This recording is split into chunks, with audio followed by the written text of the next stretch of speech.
Si tu es là, c'est que tu veux en savoir plus sur le développé couché, t'as cliqué au bon endroit, reste concentré et c'est parti pour une grosse vidéo qui va t'apporter toutes tes clés dont tu auras besoin pour savoir si tu dois faire du développé couché ou non et si tu choisis d'en faire pour le faire correctement. 1899, c'est l'invention du bench press. L'étalon de mesure de la masculinité de tout bon adepte du gym nous vient d'Europe. Bien que l'entraînement des pectoraux remonte à l'invention des pompes à l'époque de la Grèce antique, c'est le lion russe, George Hackenschmidt, qui aurait eu en premier l'idée de réaliser le mouvement couché au sol en poussant des poids plutôt qu'avec son propre poids de corps. L'idée bien sûr, c'était de montrer qu'il pouvait pousser beaucoup plus que son propre poids de corps. L'histoire ne dit pas en revanche s'il a été le premier à demander « How much do you bench, bro ?» Comme pour le deadlift, le développé couché n'aurait qu'un seul inventeur officiel. Comme tu l'as compris, son nom c'est George Hackenschmidt. Il a marqué l'histoire de la force, du bodybuilding et du sport en général, au même titre que Hermann Görner ou Eugène Sandow. Tu remarqueras sûrement des similitudes entre eux si tu as pu regarder les parties historiques de mes vidéos squat et deadlift, et si tu l'as pas fait, je te conseille de les regarder. Je trouve cette partie historique très intéressante à créer, et j'espère que tu arrives à percevoir tout ce qu'il y a à tirer de leur mode de vie et de la philosophie de leur pratique sportive. Ils avaient une vision holistique du sport et cherchaient à être le plus complet possible. Ils travaillaient différentes disciplines et toutes leurs qualités physiques. Ils ne surconsommaient pas d'aliments et mangeaient très simplement. Et déjà à cette époque, ils nous démontraient que la grande majorité des résultats se faisaient à l'entraînement. Parlons donc un petit peu de la vie de ce mec qui a permis à tous les gym bros de monopoliser le banc de développé couché le lundi de 6h à 23h parce que lundi c'est jour des pecs. Le surnom de ce gars, c'est le lion russe. Et tu comprends déjà un petit peu l'aura qui pouvait se dégager de ce monsieur. Il est né le 1er août 1877 à Tartu, dans ce qui faisait partie à l'époque de l'Empire russe et aujourd'hui de l'Estonie. Georges était balèze. D'après lui-même, son patrimoine génétique de mec solide lui viendrait de son grand-père maternel, qui était doté d'une force et d'un gabarit au-delà de la norme. Chez lui, on parlait estonien par sa mère et allemand par son père. Une rêve qui me fait marrer, c'est celle-là. Le président des États-Unis, Theodore Roosevelt, l'a trouvé si impressionnant qu'il aurait dit « Si je n'avais pas été président des États-Unis, j'aurais aimé être George Hackenschmidt ». Même à un jeune âge, George montrait un grand intérêt pour le sport. Outre son développement physique impressionnant, il était déjà extrêmement doué dans plusieurs disciplines. La lutte, la course, le saut, le cyclisme, la natation et la gymnastique. Bien qu'il soit encore à l'école, il accomplissait déjà des exploits de force et choquait même ses enseignants. Tout comme n'importe qui témoin d'un jeune enfant de 13 ans en train de soulever des poids plus lourds que la plupart des hommes ne le feront jamais. Rends-toi bien compte qu'à cet âge-là, il était déjà capable de soulever 21 fois une haltère de 20 kg au-dessus de sa tête. Pour s'amuser, toujours à cet âge-là, il lui arrivait de sauter 100 fois de suite à pieds joints sur une table, les lacets attachés. Mais on le faisait tous à la récréation, non? J'ai même lu lors de mes recherches qu'il aurait soulevé un petit cheval à une main. Mythe ou réalité, je sais pas.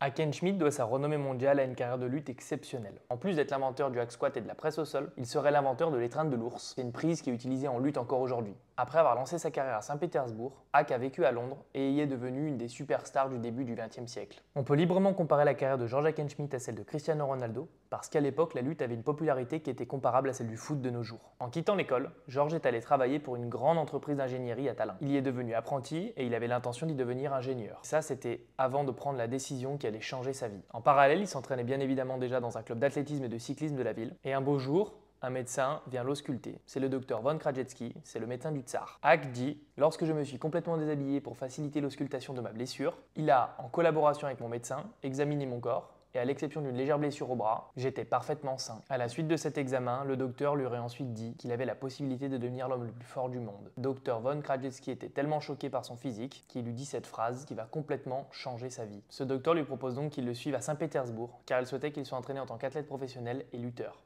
Hack est donc parti pour Saint-Pétersbourg en 1898. Dans les 2-3 mois qui ont suivi cette décision, il a battu beaucoup de records en haltérophilie, et notamment celle de Eugène Sandow en presse verticale. Eugène Sandow, c'est le monsieur dont je te parlais dans la vidéo du squat, qui est extrêmement fort. Malheureusement, un jour, au cours d'un entraînement, il va gravement se blesser le deltoïde droit. Il ne pourra malheureusement donc plus pousser de charge de main. C'est ce qui va mettre fin à sa carrière d'haltérophilie, mais c'est ce qui va lancer sa carrière de lutteur. Il décide ensuite de se rendre en Angleterre, parce que c'est là-bas que les choses se passent, et il a bien fait, parce que c'est grâce à ça que sa carrière va exploser. Sa carrière va y être polie par le célèbre Sir Charles Blake Cochrane, manager et impresario anglais, qui fera du lion russe un grand spectacle. En tant qu'équipe, les deux vont provoquer un vrai boom de la lutte dans les salles. Les soirées où Hackenschmidt a battu 5 hommes d'affilée n'ont pas été exceptionnelles. Petit point sur ce fait historique pour te partager l'ambiance et la popularité de ce gars. Lorsque George Hackenschmidt, surnommé le lion russe, a lutté contre Ahmed Madrali, surnommé le terrible turc, à l'Olympia à Londres en 1904, la salle a été remplie jusqu'aux limites et le trafic s'est bloqué du site à Piccadilly. Hélas, comme notre héros n'était pas un showman naturel pour enflammer les passions, le match n'a duré que 2 minutes et il a gagné. Tout au long de sa carrière, Hackenschmidt va participer à environ 3000 matchs et il n'en perdra que 2. Au tournant du siècle, Hackenschmidt était devenu un haltérophile phénoménal, battant plusieurs records du monde avant sa blessure au deltoïde. Il était également devenu champion de Finlande et de la Russie en lutte et avait remporté des championnats au Royaume-Uni, en Australie et en Amérique du Nord. Il est par la suite devenu le premier champion du monde de poids lourd de style libre et a continué de gagner des concours partout où il luttait. Il est resté invaincu jusqu'à son affrontement contre Frank Gotch en 1908, qui ne fut malheureusement pas un match dans les règles. En 1911, il y aura la revanche, mais malheureusement, le sort s'acharne. Haack va se blesser gravement le genou juste avant le combat. Les sommes en jeu étant trop importantes, le match aura quand même lieu et il perdra bien évidemment. Haack se battait sur une seule jambe face au vicieux Frank Gotch, celui-là même qui s'était enduit d'huile lors du premier combat pour que Haack ne puisse pas l'attraper et lui faire ses prises de lutte habituelles. Ce sera le dernier match de sa carrière. Tout de suite après le combat, il prend le premier bateau pour quitter New York et aller en France pour rejoindre sa femme Rachel. Ils achèteront ensuite une maison dans le sud de la France et se consacrera pleinement à l'écriture de ses livres sur la philosophie. Dans cette maison, ils connaîtront la France occupée par l'Allemagne nazie. Haack va continuer de s'entraîner malgré son âge avancé. Et on peut retrouver des photos où on le voit à un certain âge, 70 ans passés, en train de faire des sauts de haie, donc à des hauteurs assez importantes. Donc ce mec-là, en fait, il nous a aussi démontré que t'entraîner toute ta vie maintient une santé et une forme assez optimale. Ce dévouement à la vie de la force s'est avéré important pour le développement ultérieur de ce domaine, car il introduit l'idée que les charges lourdes, sous-entendu la force, pouvaient servir une discipline sportive. Sa supériorité dans la lutte vient du fait qu'il était plus rapide et plus fort que ses adversaires physiquement. En plus de sa carrière de lutte incroyable, il est l'inventeur crédité de 2 exercices exceptionnels, le hack squat et le floor press. C'est bien beau tout ça, mais à quoi il ressemblait et quelle performance incroyable il réalisait. Je te laisse admirer ce body massif et plutôt sec, malgré un ratio taille-poids plutôt élevé. Pour te donner une idée, en 1905, ses mensurations ont été prises et on a un monsieur d'1m76 pour 92 kg. Regarde bien ses mensurations. 56 cm de tour de cou, 132 cm de tour de poitrine, 48 cm de tour de bras, 66 cm de tour de cuisse, 86 cm de tour de taille, 39 cm de tour d'avant-bras, 45 cm de tour de mollet. Tout ça pour 1m76. Bordel, faites de la lutte. Maintenant que tu en sais un petit peu plus sur l'histoire de ce mec, je vais te parler un petit peu du coup de la création de cet exercice. Contrairement au squat et au deadlift, le développé couché n'a rien d'un mouvement naturel qu'un bébé pourrait réaliser pour s'accroupir ou se redresser. Un jour, un mec s'est donc dit « J'en ai marre de faire des pompes, on en fait depuis la Grèce antique, puis c'est pas assez dur ». Il se serait donc allongé sous sa barre et pour sa première tentative de presse au sol, il aurait poussé 138 kg. Le mec, il est en train d'essayer un exercice qui n'existe pas, il essaye ça à 138 kg. Pas de problème. Ce mec-là, c'était George Hackenschmidt. Du coup, pour se mettre en place sur la presse au sol avant l'invention des bandes développées couchées ou des cages à squat, ce qu'on retrouve dans nos salles de sport, fallait faire comme un espèce de floor press. Sauf que tu n'avais pas le rack à squat, donc tu pouvais pas déraquer ta barre, donc tu le faisais directement couché au sol. Et pour ça, les mecs en fait, ils se mettaient des petites boxes sous les disques pour surélever très légèrement la barre, et donc ils faisaient un départ depuis ces petites boxes d'une hauteur d'à peu près 15 cm. Et c'est l'entracte. Tu peux donc t'abonner et activer la cloche si tu l'as pas déjà fait. Puis vas-y, t'as le temps, hein, t'inquiète, j'attends. J'attends encore. Et c'est parti pour la suite. Merci à toi. Maintenant que tu sais à quoi ressemblait le développé couché de l'époque, je vais maintenant te décrire le développé couché type force athlétique sur banc plat. Ce mouvement va mobiliser 2 articulations, l'épaule et le coude, et va nécessiter la stabilité d'une multitude d'autres articulations. Les muscles moteurs de ce mouvement, c'est le grand pec, le deltoïde, plus principalement le deltoïde antérieur, et le triceps brachial. La stabilité est permise grâce au fixateur de l'omoplate et aux muscles profonds de l'épaule. Il va également y avoir un travail assez important des jambes dans la stabilisation et dans le leg drive. Le leg drive, je t'en parlerai plus tard, mais c'est pour créer une poussée dans le sol et transférer de l'énergie pour accompagner ta barre et être plus performant. Il va également y avoir un travail important des érecteurs du rachis, thoracique et lombaire principalement, de la sangle abdominale pour maintenir la bonne position de la colonne lors de la poussée et garder la poitrine la plus sortie possible. Pour commencer, je vais te décrire le mouvement par la phase excentrique parce que c'est ce par quoi commence le mouvement une fois que tu as déraqué ta barre. Tu es donc en position haute et donc tu vas amener ta barre vers la poitrine. C'est la phase excentrique, la phase de descente. Dans ce mouvement d'excentrique, donc du développé couché, tu vas retrouver 3 mouvements. Donc les 3 mouvements sont associés. On va retrouver une extension d'épaule, une abduction d'épaule et une flexion du coude. Sur l'extension d'épaule, tu as un étirement du deltoïde antérieur principalement et du pec. Sur l'abduction, c'est le grand pectoral qui va être étiré principalement, mais le deltoïde aussi. Et sur la flexion du coude, on va retrouver un étirement principal au niveau du triceps brachial. Une fois que tu as fini ta phase excentrique, tu te retrouves en contact poitrine. Donc si tu es en format force athlétique, tu dois garder un contact poitrine jusqu'à entendre le mot presse. Ça, c'est les consignes pour être au format compétition. Si tu fais de la musculation, tu fais un contact et tu repars. Tu n'es pas obligé de t'arrêter en position basse. Une fois que tu as ce contact et que tu as entendu ce mot presse, qu'est-ce qui se passe? C'est la phase concentrique. Tes muscles moteurs vont se contracter, donc c'est la phase opposée de l'excentrique. Tu vas donc retrouver une flexion d'épaule, donc une contraction du deltoïde antérieur et du grand pec, partiellement, une adduction de l'épaule, donc c'est une contraction principale au niveau du grand pec et du deltoïde antérieur, et tu vas finalement retrouver l'extension du triceps avec la contraction du triceps brachial. Bien entendu, chaque mouvement peut varier d'un type de morphologie, d'un type de développé couché, d'une prise ou d'une barre à une autre. Pour te donner un exemple, je vais prendre le développé couché en prise serrée et le développé couché en prise large. Quand tu fais ton développé couché en prise serrée, tu remarques que tes bras sont très proches de ton tronc. Donc ce qui va être dominant en travail, ça va être extension d'épaule, flexion du coude, flexion d'épaule, extension du coude. Et par extension, optimiser le travail sur les muscles qui sont moteurs sur ces actions-là. Donc le deltoïde antérieur, le grand pec pour une partie, mais tu lui supprimes le travail d'abduction et d'adduction, et également en extension le triceps brachial. Et à l'inverse, quand tu vas prendre très large, tu remarqueras que les bras sont beaucoup plus loin de ton tronc, et donc ce qui va être dominant dans le travail, ça va être l'abduction de l'épaule et l'adduction de l'épaule, même si on a toujours un petit peu d'extension et de flexion d'épaule, et bien évidemment de flexion et d'extension du coude. Mais du coup, juste en ouvrant un peu plus ta prise, tu comprends que tu vas accentuer le travail sur certains mouvements de l'articulation, et donc par extension, sur certains muscles. Maintenant que tu as tout compris sur la technique au développé couché, je vais te présenter les détails techniques et le setup parfait. Le setup au développé couché est primordial. Tu dois faire attention à bien régler la hauteur de tes crochets si tu peux le faire, ou alors à choisir un banc qui ne te met pas trop en difficulté pour sortir ta barre. Si tu n'as pas de banc ajustable ou de banc avec des hauteurs de crochets qui te conviennent, je te conseille de te mettre dans une cage à squat avec un banc plat et de régler tes crochets de sécurité tranquillement. Si tu n'as aucune de ces deux options, demande à un gym bro de t'aider à sortir tes barres. Ensuite, tu dois, comme pour le squat et pour le deadlift, choisir une barre avec un bon grip, plutôt rigide et toujours benché avec la même barre dans la mesure du possible. En point important, tu dois également retrouver la hauteur du banc. Tu dois être à l'aise dessus et ne pas trop galérer à toucher le sol pied à plat. Si tu n'as pas le choix et que tu n'as qu'un seul banc, tu peux toujours te mettre des talonnettes ou des plaques sous les pieds. Pour ce qui est de la largeur, je te conseille quelque chose de plutôt large pour avoir une grande stabilité scapulaire et un banc plutôt dur avec un cuir agrippant si possible. Si le cuir est glissant, tu peux tendre des élastiques sur le banc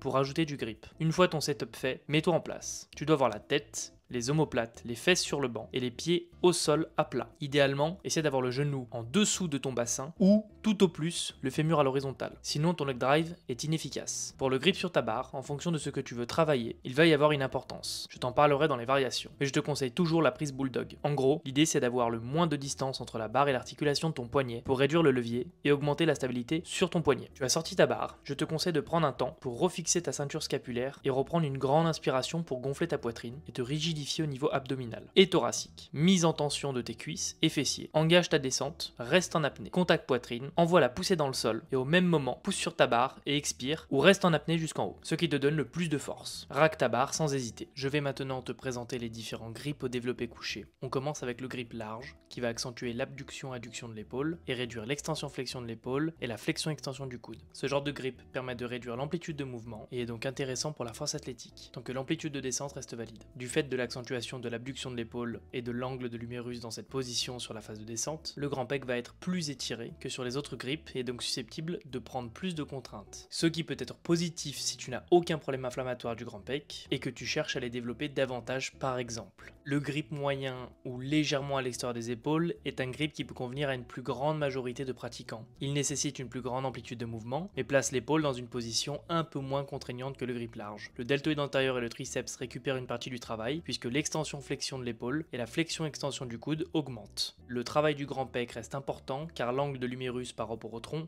l'est également. Pour terminer, le grip serré ou largeur d'épaule, qui est surtout utilisé en assistance pour une faiblesse sur l'extension du coude ou bien parce que le grip large est moyen, crée trop de tension au niveau de l'épaule. La prise serrée va quant à elle ramener l'humérus dans l'axe du tronc, supprimant presque totalement l'abduction-adduction de l'épaule et par extension cette action du grand pectoral. Donc, forcément, la flexion-extension du coude et l'extension-flexion de l'épaule sont dominants dans le travail. Quand tu regardes les champions de force athlétique faire du développé couché, tu remarques qu'il y a différentes écoles. Les mecs qui benchent avec une trajectoire très verticale et les mecs qui ont une trajectoire légèrement circulaire. Sur la première vidéo, tu observeras une trajectoire verticale, parce que l'angle humérus-tronc est assez ouvert, ce qui va m'obliger à pousser vertical si je veux générer de la force. En revanche, cela ne me permet pas de profiter du leg drive à 100%, parce que le leg drive génère une force de transfert plus ou moins horizontale. C'est pour cela que certains benchers très explosifs vont avoir cette trajectoire légèrement circulaire sur l'arrière, pour profiter au maximum de ce transfert de force horizontale de leur leg drive. Sur ma vidéo, du fait que je n'ai pas de poids, tu pourras observer que j'envoie ma barre trop en arrière par rapport à mon épaule, ce qui n'est pas bon, mais qui est induite par la poussée en jambe et la légèreté de la barre. L'idée, c'était d'exagérer le mouvement pour que tu visualises bien la différence. Une des conditions essentielles pour utiliser au mieux cette trajectoire légèrement circulaire sur l'arrière, c'est d'avoir un pontage suffisant avec un sternum incliné sur l'arrière.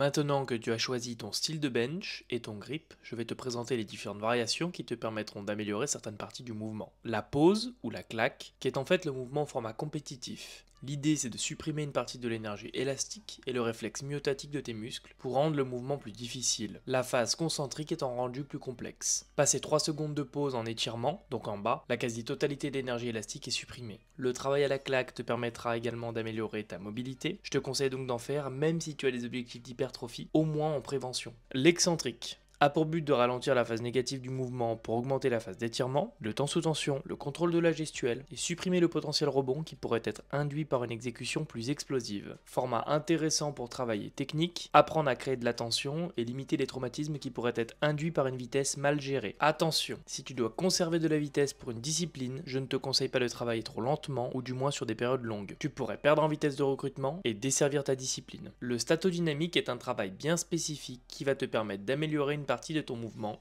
où tu aurais des difficultés à générer de la force ou de la vitesse. Zone appelée stick point ou point de colle en français. Sur la vidéo que je te présente, le statodynamique est assez classique. Tu remarqueras que je viens marquer un temps d'arrêt en phase concentrique à l'instant où mes coudes sont à l'angle droit, la position qui pose généralement problème sur le développé couché. Tu peux bien évidemment marquer un temps d'arrêt à la descente et à la montée, mais je te déconseille de supprimer la pause en phase concentrique, car ce n'est jamais la descente qui te fait échouer une barre, car tu es toujours plus fort en étirement qu'en contraction.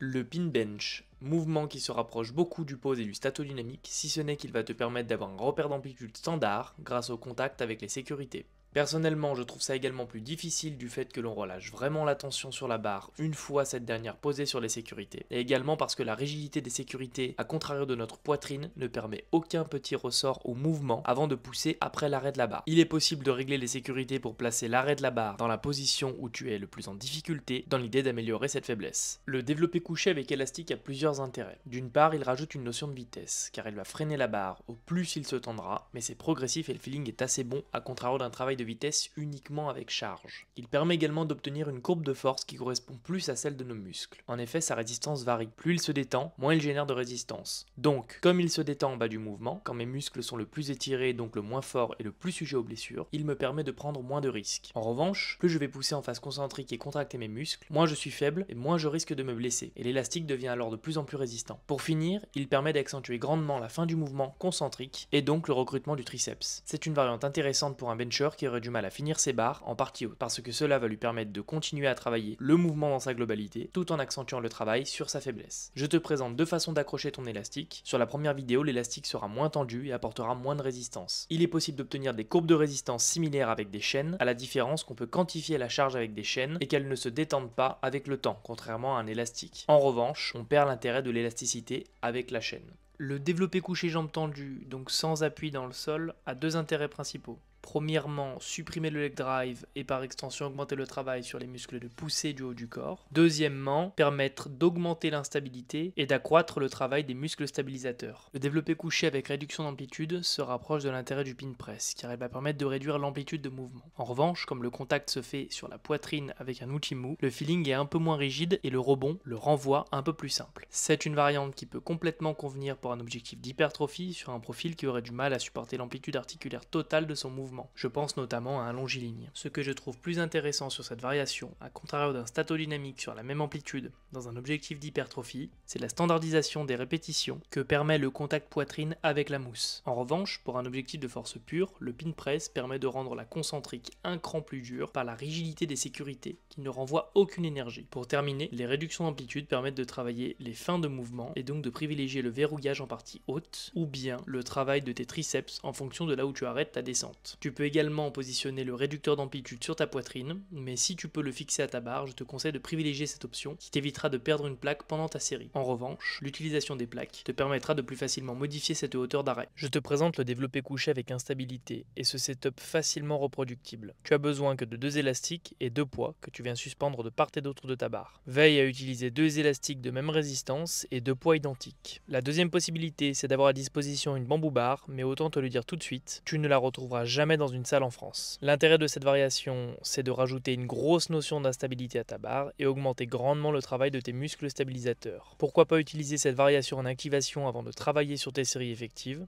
pour stimuler au maximum tous tes muscles stabilisateurs et profonds. Tu peux également t'en servir si tu souffres d'un défaut de stabilité sur ton mouvement, mais si c'est le cas, veille à être très progressif. Le floor press ou la presse au sol, inventé par Jean-Jacques Schmidt, si ce n'est qu'il n'avait pas de cage à squat pour déraquer sa barre à l'époque. L'intérêt de cette assistance, comme bon nombre des assistances que je t'ai présentées, c'est de travailler sur la partie haute du mouvement. Le mouvement est stoppé dans sa descente par le contact des coudes avec le sol. Cela permet de réduire l'amplitude de mouvement et peut permettre de travailler sur cette partie qui est généralement déficitaire lors de la poussée d'un pratiquant. Le passage des coudes à 90 degrés et la fin de l'extension est généralement la partie qui pose problème. L'avantage qu'il peut également apporter, c'est la grande stabilité qu'il offre. En effet, le buste reposant au sol, la surface d'appui est totale et permet de gagner en stabilité. En revanche, le leg drive est inefficace car soit les jambes sont tendues, soit fléchies, mais rendant la poussée en cuisse inopérante. Pourquoi pas se servir de cette assistance à visée hypertrophique si le matériel est rudimentaire et la morphologie du pratiquant l'empêchant de réaliser le mouvement complètement. Tu connais donc les variations qui te permettront d'améliorer une partie de ton mouvement. Je vais maintenant te présenter les différentes assistances du développé couché. Par assistance, j'entends tous les exercices qui vont te permettre de faire progresser tes groupes musculaires ou une composante du mouvement, spécifiquement pour le bench, tout en ne s'éloignant pas trop du mouvement de base. On attaque avec le développé couché haltère, qui va permettre d'apporter une plus grande liberté de mouvement et également la possibilité d'accentuer l'amplitude de mouvement sur l'étirement en dépassant le fameux contact poitrine induit par la barre. Il est possible de positionner son avant-bras librement de la prise pronation à la prise neutre, et de ce fait d'avoir un placement du bras très proche du tronc et rendant le développé couché accessible aux pratiquants étant gênés par le positionnement qu'impose la barre. Pour finir, il augmente l'instabilité et rend le placement plus hasardeux qu'à la barre, mais permet un travail en unilatéral et donc un recrutement plus équilibré gauche-droite. L'incliné à la barre ou aux haltères. L'intérêt de travailler sur de l'incliné, c'est que tu vas augmenter l'amplitude de mouvement. Tu vas donc habituer ton articulation de l'épaule et du coude à supporter des amplitudes de mouvement plus importantes. L'angle du mouvement va également légèrement modifier le recrutement musculaire. En effet, les fibres musculaires du faisceau claviculaire, du grand pec et du chef antérieur de ton deltoïde sont généralement plus alignées avec le trajet que suit l'humérus sur un développé incliné entre 15 degrés et 45 degrés. En revanche, plus l'inclinaison augmente, plus le deltoïde prendra le dessus sur le pectoral. Il faut également prendre en considération qu'il semblerait, d'après des études, que le faisceau claviculaire répondrait plus à des exercices à forte tension de contraction, comme sur une poulie vis-à-vis ou sur une machine convergente inclinée. Le développé décliné à la barre ou aux haltères est une assistance trop peu utilisée et à défaut. Elle permet vraiment de supprimer une partie des contraintes liées à une morphologie désavantagée, bras longs, cage thoracique étroite. En effet, le décliné permet de réduire l'amplitude et l'angle de poussée des bras par rapport au tronc, en se rapprochant de 75 degrés, ce qui permet d'avoir un axe plus favorable pour les profils désavantagés. De plus, contrairement à la croyance qui nous dit que le décliné stimule le bas des pecs, il recrute en fait la totalité de ce dernier et désavantage au maximum le deltoïde antérieur. Il accentue le travail sur le faisceau abdominal et c'est la zone avec le plus fort potentiel de développement des pectoraux. Si tu es donc désavantagé sur le développé couché ou que tu as tendance à te blesser aux épaules, je te conseille de tester le décliné. L'overhead press ou le développé militaire debout est un bon exercice d'assistance si tu as un retard au niveau du deltoïde antérieur, ce qui reste très rare, ou bien une faiblesse de stabilité du tronc ou de l'épaule. C'est une assistance très difficile car elle nécessite un très bon gainage, une très bonne mobilité et stabilité d'épaule, et une grande force du membre supérieur car elle impose une grande amplitude de mouvement.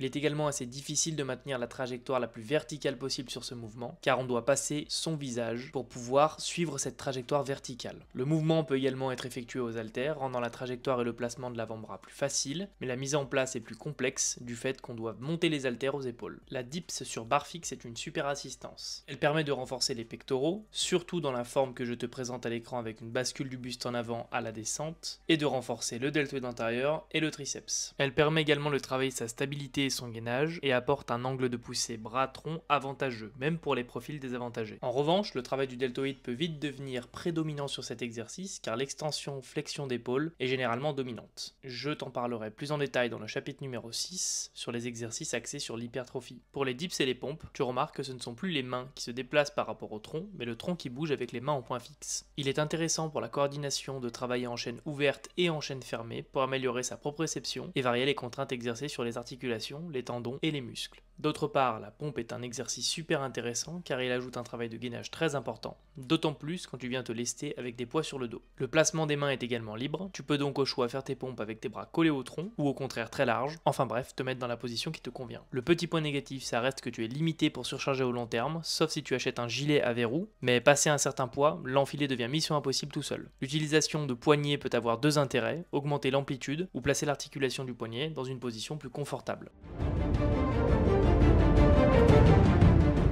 Maintenant que tu as compris quelle articulation et quel muscle allait être engagé lors du développé couché, je vais un petit peu te parler des pathologies. Comme tu l'as compris plus haut, le développé couché, c'est un exercice qui va solliciter l'entièreté des muscles scapulaires, qu'ils soient mobiles ou immobiles. Il va créer des contraintes car l'épaule n'est malheureusement pas faite pour générer de la force avec une omoplate qui est fixe. Partant de ce constat, tu comprends alors que tu vas créer un terrain propice aux inflammations si tu ne gères pas ton intensité, ton volume et que tu ne mets pas en place des protocoles de renforcement et de mobilité. En outre, si tu présentes une des pathologies suivantes, je te déconseille de choisir le développé couché comme exercice de base ou même de le faire à titre de performance. On va donc retrouver une arthrose d'épaule, arthrose de coude, arthrose de poignet, prothèse d'épaule, une laxité d'épaule, des luxations fréquentes, tendinite chronique du grand pec, du petit pec, du deltoïde antérieur, de la coiffe des rotateurs, golf elbow, tennis elbow, tendinite du triceps, tendinite du biceps en chef-long, tendinite des muscles du poignet, problème de tension artérielle et ou cardiaque. Pour les hernies abdominales et discales, les pressions subies sur la colonne lors d'un développé couché sont beaucoup moins importantes que sur un deadlift ou que sur un squat. Pour la hernie discale, je te dirais donc qu'en fonction de la gravité de cette dernière, tu pourras réaliser ou non du développé couché à titre de performance. Si tu as par exemple une ou plusieurs hernies cervicales ou thoraciques avec une atteinte nerveuse, je te déconseille de faire du développé couché. Simplement parce que tu vas sûrement avoir des pertes de force au niveau des membres supérieurs, et donc ça va directement impacter ton mouvement. Pour la hernie abdominale, je te laisserai te faire conseiller par un kiné. Ça sera lui qui pourra le mieux t'expliquer si jamais tu risques vraiment de faire augmenter ta hernie en faisant du développé couché. Moi, je pense pas trop parce que déjà, tu es à l'horizontale, donc tes viscères vont plutôt tomber vers le bas. Et deuxièmement, tu n'as pas besoin d'autant verrouiller, d'autant pressuriser que sur un squat ou que sur un deadlift. Pour les pathologies d'inflammation, une fois traitée la cause n'en étant pas le mouvement, tu peux reprendre le développé couché. Et c'est bien par contre de comprendre ce qui a créé cette inflammation et en fonction de ce que tu trouves, tu mets en place des protocoles de renforcement, de rééducation pour éviter de retrouver cette inflammation plus tard. Une des raisons qui peut aussi t'empêcher de faire du développé couché lourd, c'est les tensions qu'il va générer au niveau musculaire, articulaire ou tendineux. Si l'amplitude articulaire que t'impose le mouvement génère des tensions musculaires, tendineuses ou articulaires malgré un temps d'adaptation, je te déconseille de conserver ce mouvement. Maintenant qu'on a parlé des pathologies qui devraient t'empêcher de faire le mouvement, on va parler des objectifs qui devraient t'imposer le travail du développé couché. Le développé couché va être un indispensable de tes séances si tu veux faire de la force athlétique, puisque c'est un mouvement obligatoire de la discipline. Je te conseille également d'utiliser le développé couché ou une de ses variantes si tu veux améliorer une de tes qualités physiques en lien avec une discipline de lancer ou de combat de percussion. Par exemple le lancer de poids, la boxe ou le MMA. Si tu ne rentres pas dans les objectifs que je viens de te citer et que ton objectif principal ça reste l'hypertrophie, je dirais que le développé couché c'est pas forcément le meilleur exercice pour plusieurs raisons. Il est très technique, il faut des années avant d'avoir su adapter le mouvement à sa morphologie et il présente des facteurs limitants qui vont t'empêcher de réaliser des séries proches de l'échec musculaire. La contrainte d'instabilité, la contrainte technique et la contrainte de recrutement. Passé un certain pourcentage de charge, le deltoïde antérieur et le triceps prennent très souvent l'ascendant du travail sur le pectoral. Tu comprends tout de suite que si tu fais du développé couché pour prendre des pectoraux, mais qu'en fin de compte, tu rentres dans cette catégorie-là où malheureusement à cause de ton amplitude ou à cause du mouvement, ton deltoïde et ton triceps va prendre le relais sur le pec, en fait tu progresseras jamais sur tes pectoraux. Pour terminer, comme sur tous les mouvements libres, tu vas retrouver le risque de blessure accru avec la fatigue. Parce que plus tu pousses, plus tu t'épuises, plus ton système nerveux va être fatigué et tes muscles stabilisateurs vont commencer à faiblir. Et donc, au plus tu avances dans l'effort et au plus ton instabilité augmente et au plus ton risque de blessure s'accroît. On va un petit peu parler morpho-anatomie, comme sur chaque vidéo, mais comme à chaque fois, rappelle-toi que la morpho-anatomie, ça te donne des indices, mais ça ne doit pas être ta seule raison de ne pas réaliser un mouvement, parce que tu es un petit peu mal foutu ou parce que tu as des leviers un peu désavantageux. Néanmoins, ça te permet d'avoir une idée de tes leviers, et ça peut donc expliquer des performances moyennes, ou au moins justifier de ne pas faire un mouvement parce que les risques sont trop élevés. Je vais maintenant te présenter la morphologie la plus avantagée pour le développé couché. C'est un mec avec des bras plutôt très courts, donc des segments au niveau du membre supérieur court, une cage thoracique très épaisse, des clavicules courtes. Et tout ça, ça lui permet quoi? Ça lui permet d'avoir des amplitudes pour aller à sa poitrine qui sont toutes petites. Et donc, plus tu as une amplitude courte, moins tu as de trajet à parcourir, et plus tu vas pouvoir être performant. A contrario, la morphologie la plus désavantagée, c'est l'opposé de cette morphologie-là. Et tu peux prendre par exemple comme exemple un basketteur. Quelqu'un avec des segments du membre supérieur très longs, une cage thoracique élancée, étroite, des clavicules assez longues, une très grande envergure. Et donc ce mec-là, il va être bon pour faire des dunks et pour aller chercher de la hauteur.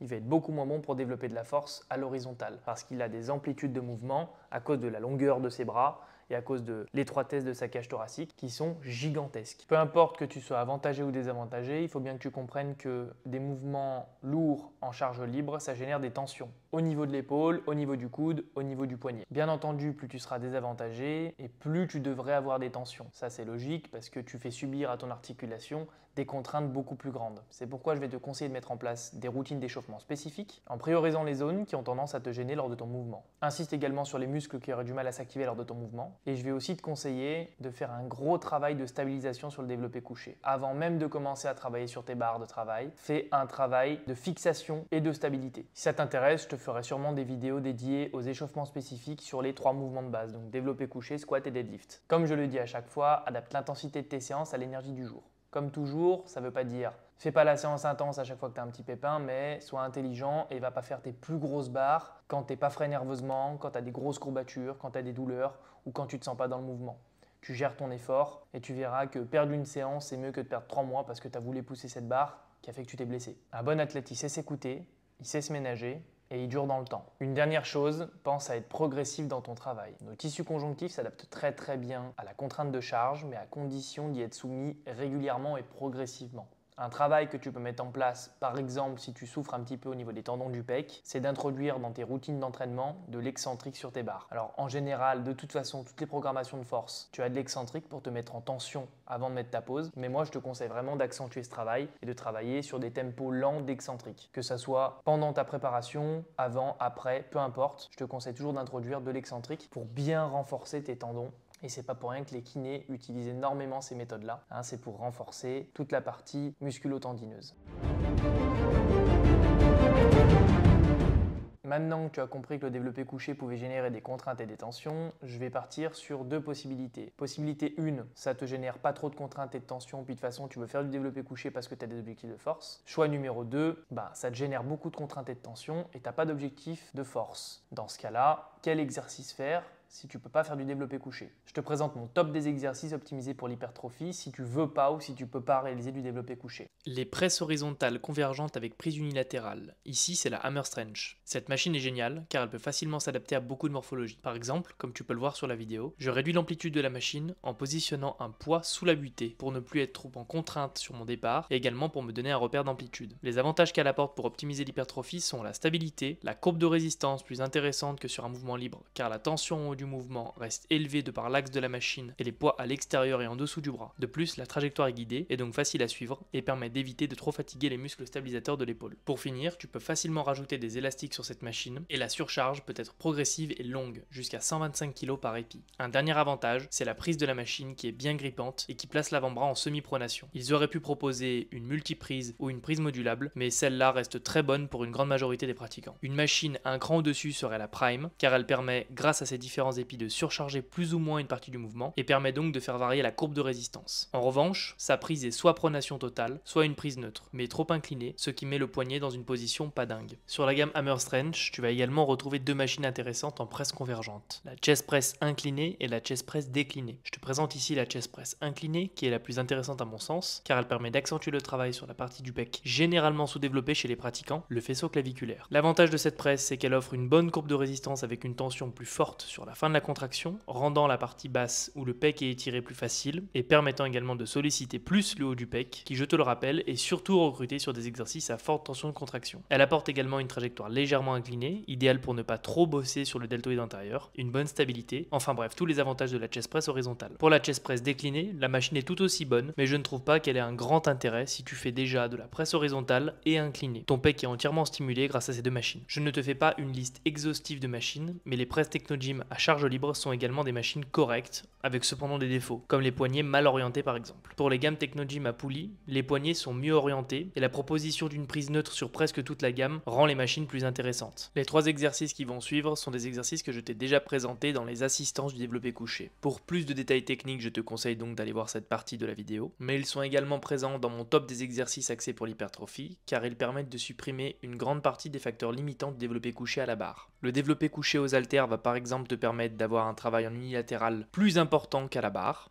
Le développé décliné va te permettre de réduire ton amplitude de mouvement et d'avoir un angle bras-tronc plus intéressant pour les profils désavantagés avec une cage thoracique étroite. Et le développé couché en bloc amène le même intérêt qu'au développé décliné, si ce n'est qu'on le réalise sur banc plat, que l'angle bras-tronc reste moins intéressant que sur le développé décliné, mais tu peux tout de même sélectionner cet exercice si tu n'as pas de banc de développé décliné dans ta salle. La dips que je te présente dans un objectif d'hypertrophie, c'est la dips avec bascule du buste en avant, comme je le fais à l'écran. Cela me permet de limiter le surétirement de mon épaule et de mon pec. Je joue sur la tension longueur de mes muscles pour rester dans la zone où ils sont le plus forts et le moins sujets aux blessures. L'angle de poussée bras-tronc induit par la dips permet de limiter le désavantage d'une cage thoracique étroite et me permet donc d'être moins limité par mes leviers désavantageux. Tu peux retrouver différentes barres à dips qui vont légèrement modifier le recrutement musculaire et le positionnement. Une prise plus large écartera légèrement l'humérus du tronc et augmentera donc l'abduction-adduction de l'épaule, engendrant plus d'étirement du grand pec en partie basse. Attention à cette prise large qui pourrait te créer des inflammations au niveau de l'épaule. L'idéal à mon sens reste la barre parallèle largeur d'épaule ou très légèrement supérieure. Attention aux douleurs au niveau de l'insertion du pec, de l'insertion du deltoïde antérieur et de l'origine du biceps. L'idéal, c'est de partir d'un banc ou d'une box pour arriver bras tendu sans avoir besoin de sauter pour ta première répétition, et je te conseille d'avoir une bonne ceinture avec une corde d'1 mètre à 1,10 m, ce qui te permet d'avoir le poids entre les pieds et donc de serrer les jambes facilement et de maintenir ce poids stable. Et je vais également te conseiller de choisir une station de dips très stable. Essaye d'éviter les stations de dips trop instables qui rendent le mouvement vraiment très complexe, sauf si tu cherches à travailler ton instabilité. Je te déconseille par exemple la station de dips Technogym que tu viens installer dans la cage à squat Technogym. C'est une des stations les plus instables que j'ai pu utiliser, et c'est pourquoi je ne me suis jamais amusé à travailler mes séries lourdes sur cette station. À la moindre dips, la cage se met à trembler dans tous les sens et rend l'exercice presque infaisable. Je ferai sûrement une vidéo dédiée à la dips parce que c'est un mouvement très complexe avec plein de nuances qui mérite un sujet complet au même titre que les tractions. Pour conclure cette vidéo, je vais maintenant te faire un rapide retour sur mon expérience personnelle avec le développé couché. Lui et moi, c'est une grande histoire d'amour. Pendant 4 ans, j'ai insisté sur ce mouvement à visée d'hypertrophie de base en retirant que très peu de gains. À cette époque, qui est pourtant très proche, le développé couché c'était vraiment considéré dans les salles de sport comme un des meilleurs exercices pour avoir des pectoraux. À défaut bien sûr. Par la suite, comme je comptais faire de la force athlétique autour de 2018-2019, j'ai continué de travailler ce mouvement-là. Jusqu'au jour où, plateau complet, impossible de progresser, 5x5 à 105, donc performance tout à fait moyenne, et plus possibilité de monter d'1 gramme sur la barre. Malgré un travail spécifique, de la réflexion sur pourquoi j'arrivais plus à progresser sur ce mouvement, et une mise en place d'un protocole de renforcement, le mouvement ne bougeait pas plus que ça et je générais beaucoup de contraintes et de tensions puisque j'insistais du coup sur un mouvement qui ne me convenait pas depuis très longtemps. Un beau jour, je décide donc d'essayer le développé décliné, la tête en bas, dans un angle qui m'avantageait un petit peu plus. Et à partir de ce moment-là, mes performances ont explosé, mes pectoraux aussi. J'ai notamment passé une barre à 130 kg pour une rep. Je te rassure, j'avais jamais passé plus de 5 ou 6 reps à 100 kg au développé couché. J'étais donc enfin dans un axe où je pouvais générer de la force et non plus dans une amplitude que mon corps ne pouvait supporter. C'est donc à partir de ce moment-là que j'ai compris l'importance du choix des exercices pour pouvoir progresser au long terme et ne plus être freiné par des contraintes ou des tensions ou des blessures. Je t'épargne la liste des tendinites aux épaules que j'ai eu à cause du développé couché et par extension le nombre de séances pec-épaule que j'ai ratées à cause de ces tensions. Pour conclure, ce que tu dois garder en tête, c'est que tout dépend toujours du contexte. Si tu as pour objectif la force athlétique mais que tu es désavantagé morphologiquement, tu connais les risques et tu devras mettre en place un gros travail de prévention en te renforçant le plus possible pour compenser tes leviers et limiter les risques pour avoir un bench compétitif. Ma vision, c'est qu'on est champion du monde et qu'on le devient à force de bonifier ses qualités. Il existe toujours des anomalies bien sûr, mais dans la grande majorité des cas, un très bon bencher aura toujours des bons leviers. Pour terminer, je vais te présenter le recordman du monde de développé couché, Julius Maddox, avec 355 kg non équipés. Tu comprends l'avantage certain de ces leviers quand tu vois l'amplitude minimum que parcourt sa barre. Maintenant, si tu veux simplement avoir les plus gros pecs possibles, je pense pas que ce soit le meilleur exercice pour tous les facteurs limitants dont je t'ai parlé au-dessus. Pour maximiser ton hypertrophie, il faut que tu trouves des exercices qui vont te permettre de stresser le muscle ciblé, continuer de stresser ce même muscle sur le long terme et donc augmenter ta charge ou ton volume dessus. Le problème d'un mouvement libre, c'est que plus la charge va augmenter, plus ton recrutement musculaire risque d'être modifié pour aller au plus efficace. Ce facteur limitant peut être modifié sur une machine par la grande stabilité qu'elle va t'apporter. Tu as maintenant toutes les clés pour choisir ton développé couché ou ton assistance qui te fera progresser au long terme. Bon entraînement à toi et si t'es arrivé jusqu'ici, pense à me mettre un pouce, un petit commentaire, partager la vidéo et t'abonner si c'est pas déjà fait. Et si tu es intéressé par du coaching, je te laisse aller checker la description. Merci à toi et à la prochaine.